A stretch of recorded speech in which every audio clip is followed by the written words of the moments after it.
Is it okay if we correct ourselves in the IELTS speaking test? Is it okay to take time and think before you answer a question?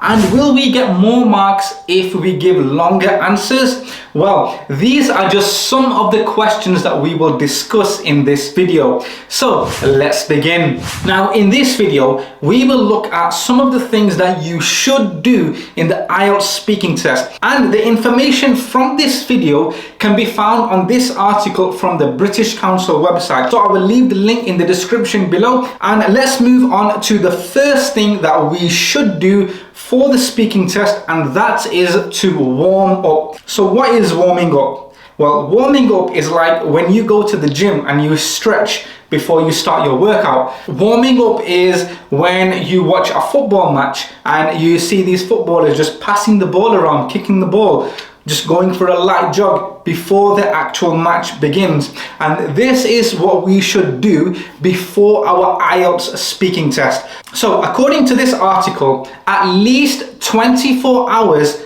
before your speaking test, you should heavily focus on speaking English. And when I say heavily focus, what they say in this article is that you should try to only speak in English. And the reason for that is because you want to speak as much English as possible so that by the time it comes to your speaking test, it will become very natural for you to speak English. And that's what we're trying to aim for in the speaking test. You want to speak natural English. So make sure you warm up, and the way we can do this is by practicing speaking English. And another thing we can do to help us prepare for the speaking test is to listen to as many English conversations as possible. So listen to podcasts, listen to radio shows, watch a TV show. Do these things to help you prepare for your speaking test. But the main thing here is to speak as much English as possible. Now let's move on to the second thing that we should do, and that is practice at home. So as I mentioned before, speaking a different language is a skill. So just like we have cooking skills or football skills, each skill requires practice. And the way we get better at these skills is through practice. So practice at home, and I will tell you what I would do if I were to practice English. Well, the best thing to do is to speak English with somebody who is either an English teacher or an IELTS trainer. So you can find many teachers online who you can book sessions with, and they can train you and help you improve your English speaking skills. Now, if that is difficult for you, for example, you cannot afford to practice with an English teacher, or you don't have access to an English teacher, then another thing you can do is practice speaking with another student who is also learning English. So if you have any friends in real life, maybe somebody who you work with, or maybe somebody who you study with, try speaking with them. Or if you don't know anybody in real life, well, there are hundreds of Facebook groups that are filled with students who are looking for other speaking partners. So join these Facebook groups. I will leave some links in the description below of Facebook groups that I recommend. And some of these groups, I'm actually in them. So I moderate these groups. So I will leave them in the links below. So try to use these links. So again, the main thing here is that we should not try to find an excuse to not speak English. There's always somebody that you can practice with. There's also apps out there. Now, I don't know too much about which the best apps are. I'm still doing a bit of research in that area. But for now, I will leave the links in the description below for Facebook groups that you can join. And now let's move on to the next thing that we should do, and that is to ask the examiner. That's right. You can ask the examiner.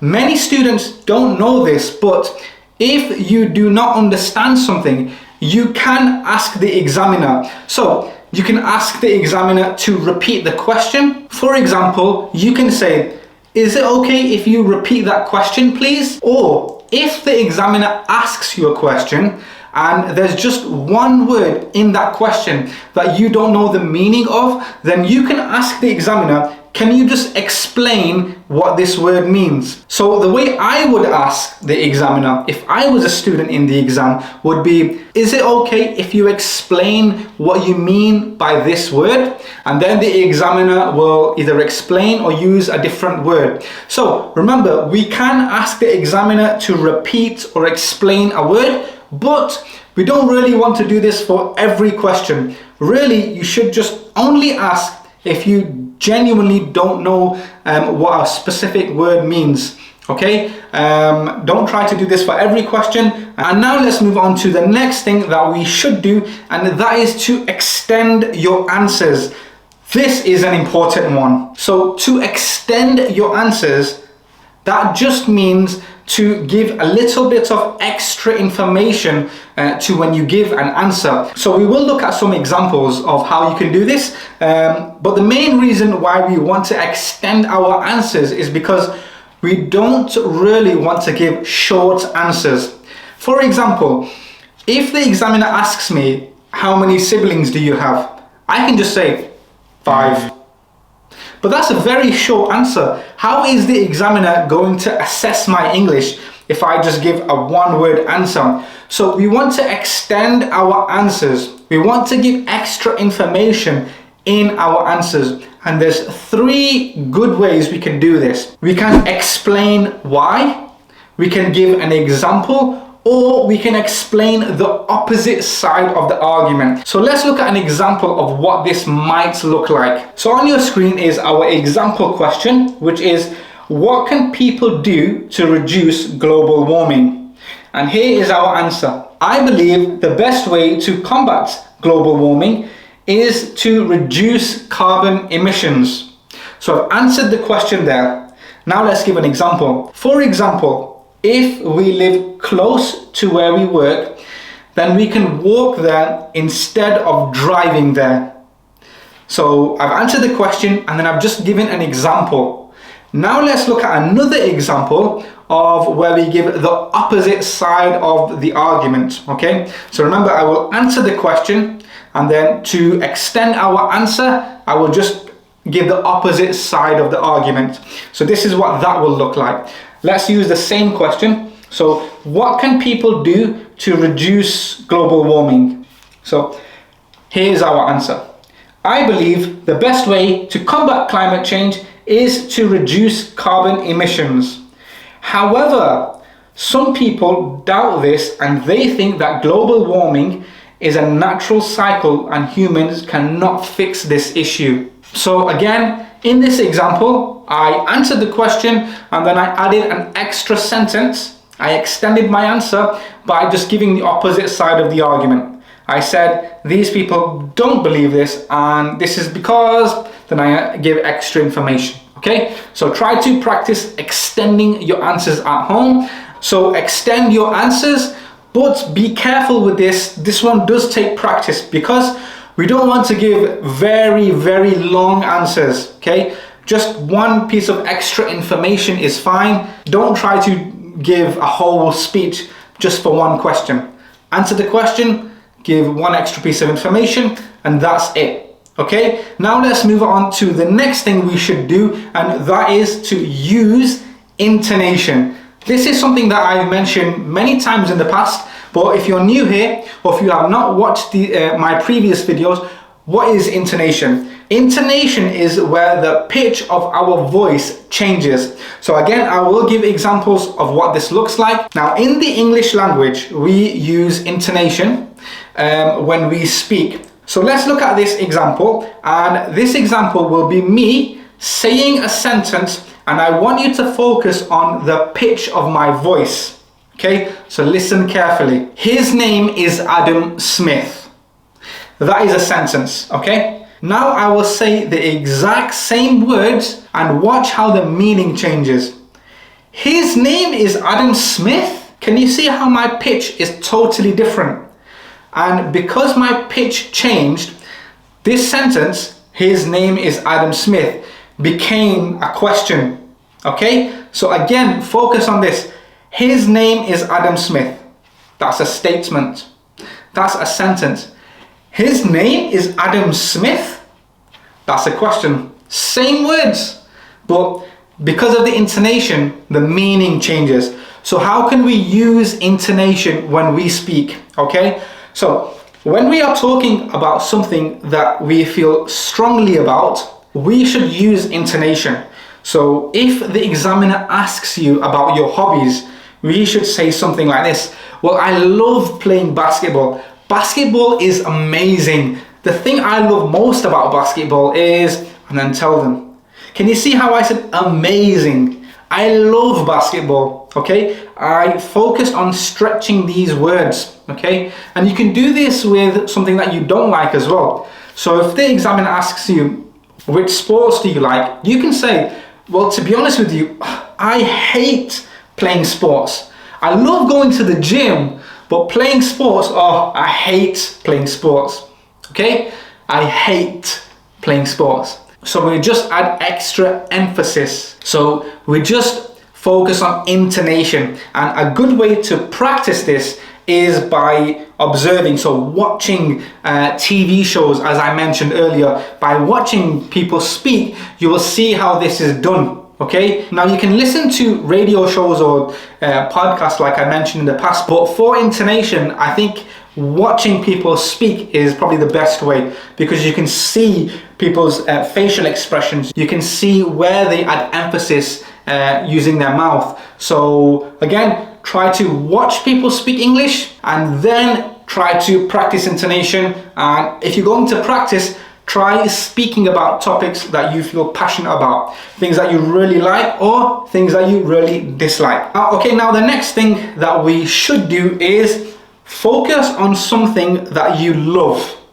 Let me explain, because this is a bit of a strange one. Now, some people love learning new languages and some people love studying. However, there are some people who are only learning English because they might have been offered a place at a university in the UK, for example, and they have to pass their IELTS test. So they are forcing themselves to learn English, okay? Another reason might be that you are moving to America for a job, but they are asking you to get a band 7 in the IELTS test, for example. And if this describes you, if you are only learning English because you have to, that's fine.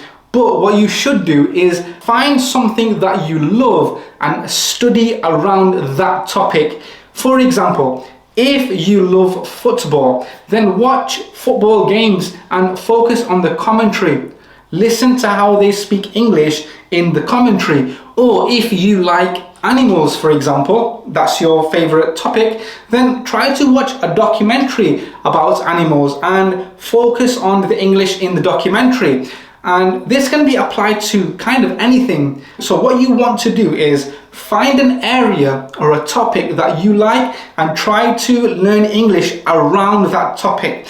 That will make learning English a lot more fun for you, okay? And the more fun something is for you, the easier it will be for you to spend more time studying in that area. For example, if you do love football, okay, then you can spend so many hours just listening to the commentary and watching YouTube shows about football, and you can do all these different things, and throughout the whole time you're enjoying yourself and you're learning. And now compare this to somebody who's just forcing themselves to learn English and they don't want to. They might take lots of breaks just so they can get away from learning English. They might not study as hard. They might not be that engaged. This can happen. So to avoid this happening, try to find a topic that you love and learn English around that topic. So I hope that helps. And now let's move on to the next thing that you should do. And this is one of those that not many people know about, and that is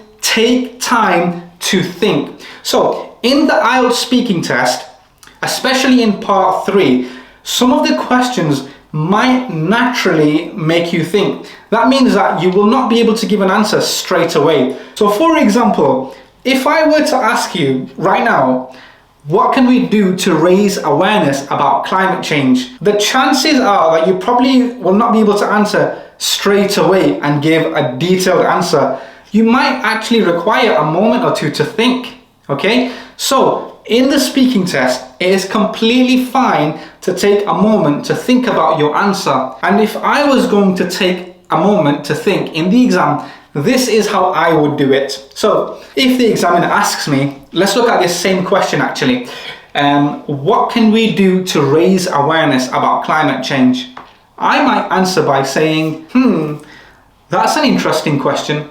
Let me think for a moment. Or I might say, that's a good question. Let me think about that for a second. Or you can just say, oh, that's a difficult question.